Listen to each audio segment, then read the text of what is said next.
صلاۃ فجر کی ادائیگی کے بعد آفتاب طلوع ہو جانے تک اپنی صلاۃ کی جگہ پر بیٹھے رہنا سنت ہے۔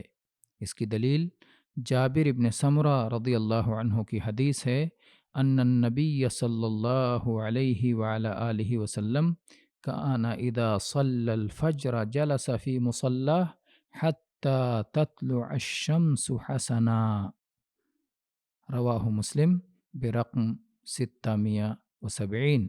جابر ابن سمرہ رضی اللہ عنہ سے روایت ہے کہ نبی کریم صلی اللہ علیہ وعلی آلہ وسلم جب فجر پڑھتے تھے تو اپنی صلاۃ کی جگہ پر بیٹھے رہتے تھے حتیٰ کہ سورج اچھی طرح نکل آتا۔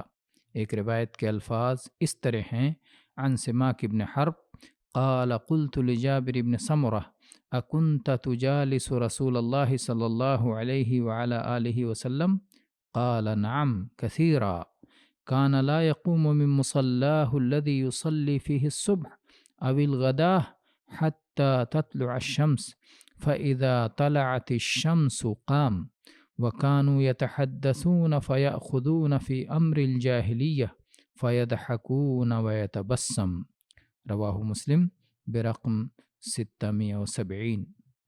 سماک ابن حرب سے روایت ہے کہ میں نے جابر ابن سمرہ رضی اللہ عنہ سے کہا، کیا آپ رسول اللہ صلی اللہ علیہ وعلی آلہ وسلم کے ساتھ مجالس میں شریک ہوتے تھے؟